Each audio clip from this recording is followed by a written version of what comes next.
Hola, buenas tardes, bienvenidos. En primer lugar me presentaré, soy Javier García Septién, soy cirujano general y coordinador de la asignatura de cirugía en el grupo CTO. Y durante los próximos 15 minutos aproximadamente vamos a tratar de resumir aspectos muy importantes de un tema esencial en la cirugía y también en el MIR, que es el tema de los politraumatizados y los distintos traumatismos, resumidos en forma de un caso clínico que recoja varias preguntas sobre este mismo tema. ¿De acuerdo? Entonces, leeremos el caso clínico e iremos haciendo algunas explicaciones en referencia a las preguntas y a las respuestas que nos vayan saliendo. El caso clínico nos dice que se trata de un varón de 48 años, previamente sano, que trabaja en la construcción de un edificio y que sufre un accidente laboral precipitándose desde una altura de 8 metros, cayendo sobre el costado izquierdo. Dice que a la llegada del personal sanitario, en la primera valoración, el paciente presenta un bajo nivel de conciencia, con un Glasgow de 6, tiene taquicardia, tiene sangre en el cuero cabelludo que se aprecia por la rotura del casco y hundimiento con crepitación de la pared torácica en la región lateral izquierda, sin distensión abdominal. Presenta también acortamiento y rotación de la pierna izquierda con deformidad evidente en el tobillo de ese lado izquierdo.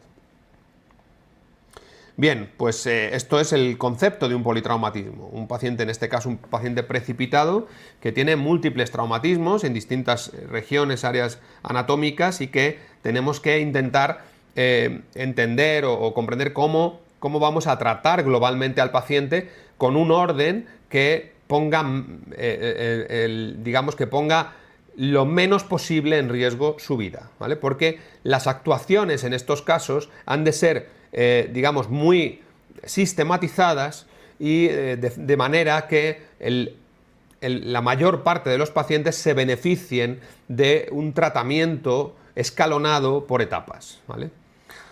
Entonces nos pregunta cuál de las siguientes considera la actitud más adecuada en primer lugar. Es decir, bueno, pues el concepto es, tenemos muchas cosas en este paciente, ¿a qué le damos prioridad? Esta es la pregunta inicial, ¿no?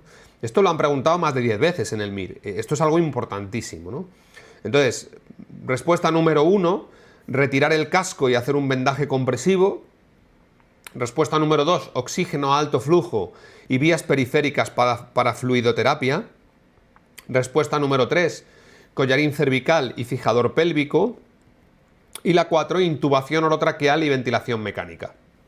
Entonces, para entender qué tenemos que hacer en un paciente de este tipo, es importantísimo tener en la cabeza la importancia del esquema A, B, C, D, E. Que, como sabéis, la A significa el control de la vía aérea, es decir, lo primero y principal es que la vía aérea sea permeable y tengamos un control sobre la vía aérea, porque lo primero que puede matar al paciente si no lo controlamos es la pérdida de la vía aérea permeable, ¿vale? Entonces esto es lo más importante y siempre es la primera actitud a tomar, ¿de acuerdo? Por tanto, ahora cuando volvamos a las respuestas, volvemos un segundito, vemos que la intubación orotraqueal y ventilación mecánica es a priori la primera actitud que tenemos que tener con este paciente, ¿de acuerdo? De todas formas, vamos a desglosar qué significa el ABC en su contexto para que tengamos también una visión de lo que va a venir a continuación en el caso clínico. La B es la respiración del inglés breathing, ¿vale? Es decir, que el paciente ventile adecuadamente. Ventile, ¿vale? Claro, si nosotros lo vamos a ventilar mecánicamente, pues a priori vamos a tener mantenida esa ventilación. Pero claro, nosotros podemos mantener ventilado mecánicamente a un paciente, pero que el paciente tenga lesiones en el tórax que hagan que el intercambio gaseoso no sea el correcto, ¿vale? Por eso, esto no debemos asumir que por tener a un paciente intubado y ventilado, la B va a estar correcta, ¿vale? Porque si tiene un hemotórax masivo, o un neumotórax a tensión, o una lesión torácica que hace que por mucho aire que nosotros le metamos, no podemos meter más y el intercambio gaseoso es malo, pues tendremos un problema a resolver en la B, ¿vale? Por tanto, no asumamos que la B está solucionada cuando resolvemos la A, ¿vale? La C sería cuando existe un problema de circulación, un problema, entre comillas podemos decir, un problema de shock. La D, que significa disability o daño neurológico, pues es eso, la situación neurológica que puede tener el paciente. Y la E es la exposición completa del paciente y el control de la hipotermia. Se incluye también en la E, ¿vale? Control de la hipotermia. Bien, entonces, volviendo al caso clínico, bueno, una cosa muy importante, antes de volver al caso clínico, que quiero que tengáis claro, es que el ABC no solo significa diagnosticar las lesiones en este orden, sino también tratar las lesiones en este orden. Esto es algo importante, ¿vale? No hay que mirar la circulación si no sabemos si hemos resuelto la B. Este es el concepto. No hay que mirar las pupilas si no sabemos si hemos resuelto la C. Resolveremos la C y después ya miraremos el estado neurológico del paciente, ¿vale? Bien, dicho esto, si nos fijamos en el caso clínico, nos dice que el paciente tiene un bajo nivel de conciencia con un Glasgow de 6, está en coma. Es decir, que si el Glasgow es de 6, el paciente está con un bajo nivel de conciencia, la vía aérea no está permeable y por tanto tenemos que coger la vía aérea y asegurarla. Y eso es lo que hacemos con la respuesta número 4. Intubación orotraqueal y ventilación mecánica. La pregunta número 2 dice que a su llegada al hospital el paciente está intubado con ventilación mecánica, pero que se le ven, si os acordáis decía que tenía un hundimiento de la pared torácica izquierda, dice que se ven movimientos paradójicos de la caja torácica. ¿Qué quiere decir movimientos paradójicos? Que cuando toda la caja torácica se mueve en una dirección, inspiración o expiración, una parte de la caja torácica lleva el movimiento contrario, ¿vale? Y eso es lo que se denomina bolet costal, que una parte de la caja torácica, un trozo de pared torácica, se mueve independientemente del movimiento global del resto del tórax. Pues tiene movimientos paradójicos de la caja torácica y hematoma en el flanco izquierdo. Tiene una saturación de 89%, una tensión arterial de 110/60 y una frecuencia cardíaca de 87 latidos por minuto. Las pupilas son isocóricas reactivas, se constata la presencia de un neumotórax izquierdo no a tensión en la radiografía de tórax y tiene fracturas bifocales de los 9º, 10º y 11º arcos costales. Perdón. Entonces, por eso, porque las fracturas son bifocales, es por lo que se mueve paradójicamente. El bolet costal precisa de que haya al menos 3 costillas, 3 arcos costales rotos en 2 puntos distintos, de manera que lo aíslan como si fuera un islote de pared torácica que no tiene anclaje al resto de la pared y por eso se mueve de forma paradójica. ¿Bien?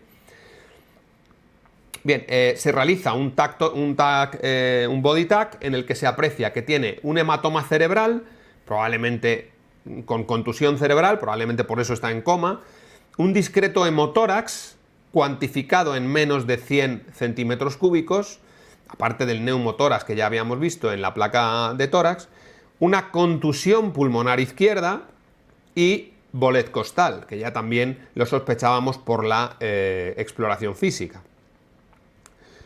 Usted considera que este paciente requerirá todos excepto uno de los siguientes tratamientos. La respuesta número 1 nos dice mantener en ventilación mecánica, la 2 colocar un drenaje torácico, la 3 realizar fijación quirúrgica del bolet costal y la 4 administrar antibióticos intravenosos. ¿Qué opináis? Bueno, colocar un drenaje torácico parece razonable porque el paciente tiene neumotórax y está ventilado mecánicamente, hay que drenar ese neumotórax y además tiene un pequeño hemotórax, que también drenarlo va a mejorar su ventilación. O sea que la 2 parece claramente cierta. La 1 dice mantener en ventilación mecánica. Hombre, pues con un traumatismo torácico importante, con una contusión pulmonar, un paciente en coma, pues parece lógico que mantengamos el paciente intubado y lo ventilemos mecánicamente. La 1 parece claramente cierta. Pero ¿qué hacemos entre la 3 y la 4? ¿Realizar fijación quirúrgica del bolet costal o administrar antibióticos intravenosos? La respuesta falsa o la que no es requerido es la fijación quirúrgica del bolet costal, ¿de acuerdo? Sí hay que administrar antibióticos intravenosos a estos pacientes porque la causa más probable de complicación de ese traumatismo torácico es la neumonía. Entonces se le pone antibióticos profilácticos para evitar la neumonía. Sin embargo, el bolet costal es un cuadro clínico que se soluciona en la mayoría de los casos, cuando es más leve, con fisioterapia respiratoria, y cuando es más grave, con ventilación mecánica mantenida. Pero raramente hay que hacer fijación quirúrgica. El 70% de los pacientes con bolet costal van a requerir ventilación mecánica, pero el requerimiento de una fijación quirúrgica por mala evolución del bolet es algo anecdótico que requerirán menos del 5% de los pacientes, ¿vale? Por tanto, la respuesta falsa o la menos indicada sería la fijación quirúrgica. Recordad que eso, por muy aparatoso que nos parezca, eso de que se mueva un trozo de pared torácica por su cuenta, eso es indicación de ventilación mecánica mantenida, pero no de fijación quirúrgica, que es algo anecdótico, ya os digo, ¿vale? Bueno, la pregunta número 3 nos dice que en la TAC abdominal se aprecia una laceración esplénica. Recordad que le habíamos hecho un body TAC, ¿vale? Hemos hablado de los hallazgos del tórax, pero en los hallazgos del abdomen se aprecia una laceración esplénica en el polo superior del bazo, sin afectación del hilio esplénico y con líquido libre periesplénico. Y nos dice cuál es nuestra actitud ante el traumatismo esplénico de este paciente. La respuesta número 1 nos habla de vigilancia estrecha en UCI, la 2, laparoscopia exploradora, la 3, laparotomía y esplenectomía, o la 4, laparotomía y esplenorrafia. Entonces, vamos a repasar brevemente el manejo del traumatismo abdominal para que tengamos claro cómo tenemos que actuar ante un politraumatizado con trauma abdominal o ante un traumatismo abdominal exclusivamente, ¿vale? Entonces, cuando tenemos un traumatismo abdominal, lo más importante es, en primer lugar, diferenciar si se trata de un traumatismo abdominal cerrado o contuso, como es el caso que nos ocupa, o es un traumatismo abdominal abierto, ¿vale? Si se trata de un traumatismo abdominal cerrado, la pregunta inicial siempre que nos hacemos es si el paciente está estable o está inestable. Si el paciente está estable, ha de hacerse un TAC, que es lo que hemos hecho en este caso, ¿vale? Si el paciente está inestable, debemos hacer un EcoFast, que es lo más utilizado en nuestro ambiente en Europa, aunque también puede estar indicado un lavado peritoneal diagnóstico. Tiene la misma sensibilidad y especificidad, aunque es menos utilizado en nuestro medio. Si el EcoFast fuese positivo, esto es indicación de cirugía urgente, de exploración quirúrgica urgente. Si el EcoFast o el lavado peritoneal fuera negativo, debemos buscar, voy a poner una interrogación, debemos buscar otras causas de shock. Otras causas de shock. Vale. ¿Cuáles pueden ser otras causas de shock? ¿Dónde puede estar la sangre si no está en el abdomen? Puede que hubiera estado en el tórax, aunque deberíamos haberlo diagnosticado en la B. Puede darse que esté en el tórax. Eso se debería haber diagnosticado en la B, no en la C. O puede ser que esté en el retroperitoneo, ¿vale? Que es otra zona que puede almacenar gran cantidad de sangre. O puede ser que esté en los miembros, en los huesos y músculos, los hematomas producidos por grandes fracturas, sobre todo por huesos largos, ¿vale? Pero fijaos, vamos a volver aquí. Dice que a un traumatismo abdominal cerrado, estable, le hacemos un TAC. ¿Y qué hacemos cuando el TAC nos dice que el paciente tiene un traumatismo esplénico o hepático? Un traumatismo esplénico o hepático. Fijaos, si el paciente está estable, no es indicación quirúrgica, ¿vale?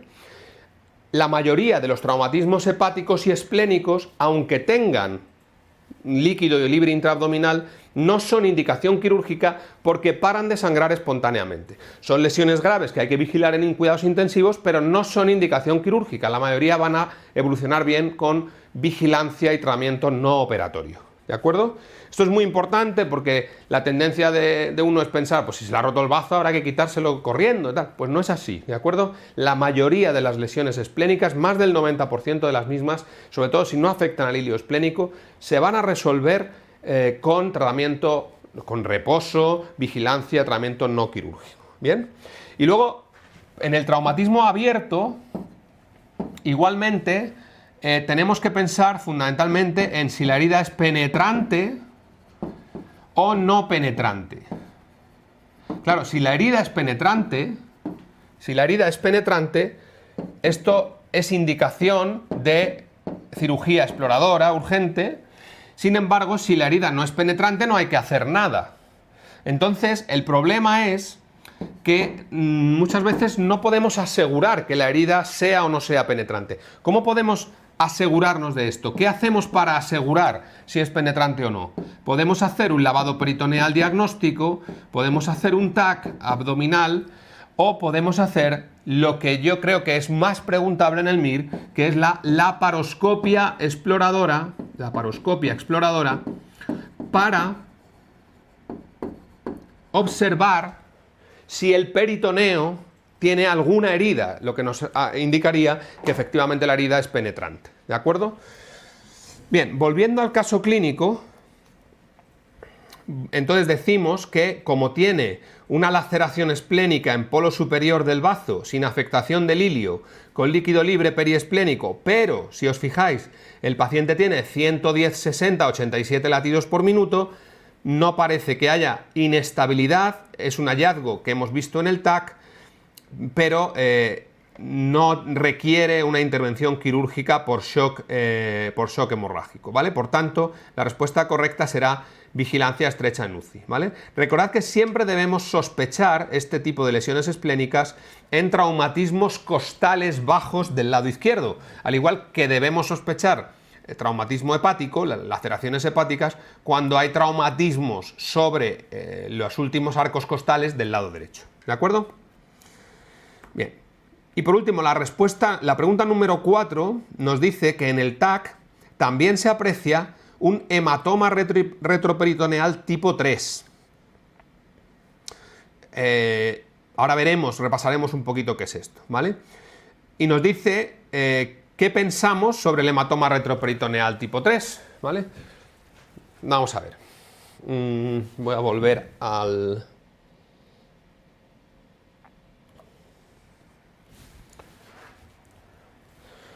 Sobre el hematoma retroperitoneal, recordad que hay tres zonas donde se pueden producir, tres zonas en el retroperitoneo donde se pueden producir estos hematomas, ¿vale?